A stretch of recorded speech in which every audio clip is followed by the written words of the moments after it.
गोविंदा ने अगर आपको वेरीफाइड कर दिया कॉमेडी में तो फिर और क्या चाहिए यार। ये जो मुझे सुनाता है ना सीन, तो मुझे ये लगता है मैं ही बोल रहा हूँ, मैं ही सुन रहा हूँ, ये ऐसे सुनाता है मुझे। पहली बार कह लीजिए गोविंदा से जब मिला तो उस आदमी ने मुझे गले से लगा लिया और उसने बोला कि आज बहुत सालों के बाद किसी राइटर को गले से लगाने का दिल कर। और तब भी मेरी आंखें भर आई थी उस दिन कि एक वो दिन था जब मैं इस आदमी को देख नहीं पाया इसलिए रोया था। आज वो दिन है जब इस आदमी ने मुझे गले से लगाया तब मैं रोया।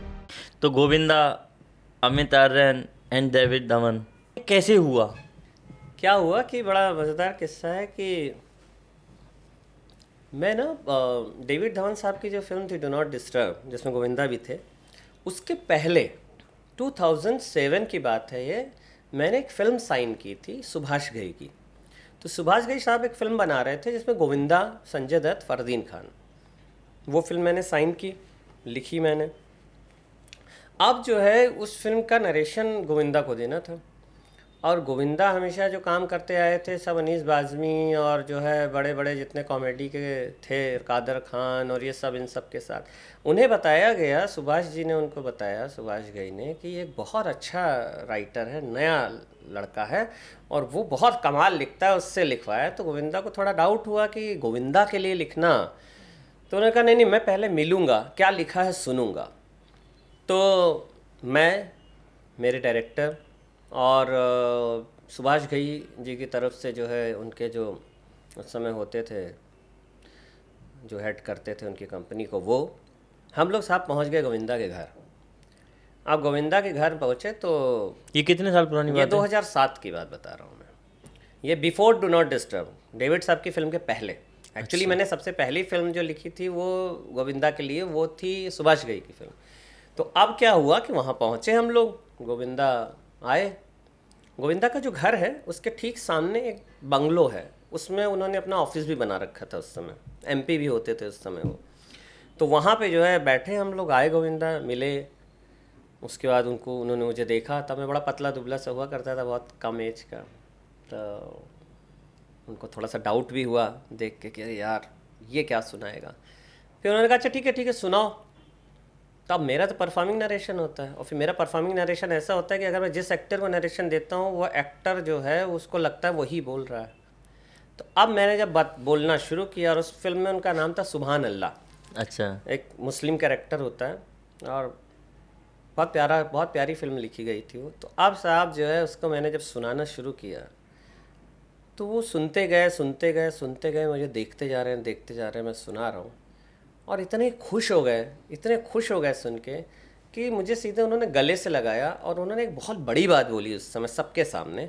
उन्होंने कहा कि मैं आज इतने सालों के बाद, कादर खान के बाद, किसी राइटर को गले लगाने का मन कर रहा है मेरा। और उन्होंने मुझे हक किया वहाँ पे और उन्होंने कहा कि मैं यार बिलीव नहीं कर पा रहा हूँ कि ये तुमने जो लिखा है कमाल लिखा है। उसके बाद साहब वो फिल्म पूरी लिखी गई। फिर इस बीच में एक राइटर के लिए ये कितनी बड़ी बात है। आप कहीं ना कहीं, एक होता है ना अकाउंट, उसको वेरीफाइड अकाउंट रहता है, कहीं ना कहीं आप अपने वेरीफाइड हो गए होंगे, यार गोविंदा ने मुझे ये बोला है, अब मैं कर सकता हूँ। गोविंदा ने अगर आपको वेरीफाइड कर दिया कॉमेडी में तो फिर और क्या चाहिए। ठीक है, तब तक तो डेविड धवन भी आपकी लाइफ में नहीं आए थे। अब उसके बाद साहब फिल्म पे काम शुरू हो गया, ओके कर दिया गोविंदा ने, सारी चीज़ें हो गई। फिर उसके बाद जो है डेविड साहब की फिल्म आई मेरे पास, अगेन गोविंदा। तो वहाँ तो ये होता था कि गोविंदा खुद जो है बोलते थे डेविड साहब को सेट पे कि यार डेविड, यार ये जो मुझे सुनाता है ना सीन, तो मुझे ये लगता है मैं ही बोल रहा हूँ, मैं ही सुन रहा हूँ, ये ऐसे सुनाता है मुझे। तो बड़ा खुश होते थे डेविड साहब, बोले यार यही तो कमाल है इसका, ये जब सुनाता है सीन तो मेरे को भी, जब मैं सुनता हूँ तो मेरे को लगता है गोविंद तू ही परफॉर्म कर रहा है मेरे सामने। तो ये मेरा एक उनके साथ रहा। अच्छा, ये कॉन्फिडेंस आपको कहाँ से आया कि एक लखनऊ में रहा हुआ लड़का बॉम्बे आता है, और जितनी आपकी एज है जो मैं जानता हूँ आपका, गोविंदा उस टाइम सुपरस्टार, हाँ, गोविंदा से ऊपर उस टाइम कुछ नहीं, मतलब गोविंदा, अमिताभ बच्चन, ये लोग, और गोविंदा उस टाइम पे जब गोविंदा के पास 1 मिनट का टाइम नहीं होता था किसी से बात करने का, उस टाइम पे आप गोविंदा के सामने खड़े होकर क्योंकि मैं आपको देखता हूँ या जितना मैं जानता हूँ, तो आप जब कोई कहानी बता रहे, कोई बात बता रहे, तो उस करेक्टर में आप पहले वो करेक्टर में जो आपने लिखा होता है वो करेक्टर आप प्ले करते हो। तो गोविंदा जैसे सुपरस्टार के सामने आप एक करेक्टर गोविंदा का ही प्ले कर रहे हो, तो उतना कॉन्फिडेंस और हिम्मत कहाँ से मिली? मैं बताता हूँ आपको, एक बहुत ही इमोशनल बात बताता हूँ मैं आपको इसके साथ। जो मैं भूल गया बताना अभी। क्या हुआ आपको पता है, मैं पहली बार गोविंदा से मेरा इनकाउंटर हुआ था 1987 में, जब मैं बहुत छोटा था। और 1987? 87 में, जब ये 86 में इल्ज़ाम के बाद बड़े सुपर हिट हो गए, मैंने इल्ज़ाम देखी, मैं छोटा था तब, तो मैं दीवाना हो गया था गोविंदा का।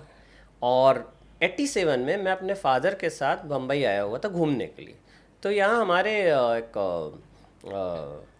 रिलेटिव थे, उन्होंने जो है कहा कि एक फ़िल्म का मुहूर्त हो रहा है तो आप लोग आ जाइए। तो हमारे लिए तो बहुत बड़ी बात थी भाई, शूटिंग मुहूर्त। वो फिल्म थी रईसज़ादा, जिसमें गोविंदा हीरो थे।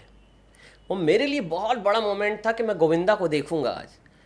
और साहब जो है गोविंदा आए, इतनी भीड़ लगी, इतना भीड़ था, और मेरी हाइट बहुत छोटी थी, बच्चा था मैं, और मैं गोविंदा को देख नहीं पाया। शिट। और मैं रोया, मैं रोया। मैंने कहा मैं गोविंदा को देख नहीं पाया, मेरी आंखों से आंसू बह निकले। और किस्मत देखिए कि उसके बाद जब मैं दोबारा गोविंदा से मिला, दोबारा मतलब पहली बार कह लीजिए गोविंदा से जब मिला, तो उस आदमी ने मुझे गले से लगा लिया और उसने बोला कि आज बहुत सालों के बाद किसी राइटर को गले से लगाने का दिल कर रहा है। और तब भी मेरी आंखें भर आई थी उस दिन भी, कि एक वो दिन था जब मैं इस आदमी को देख नहीं पाया इसलिए रोया था। आज वो दिन है जब इस आदमी ने मुझे गले से लगाया, तब मैं रोया।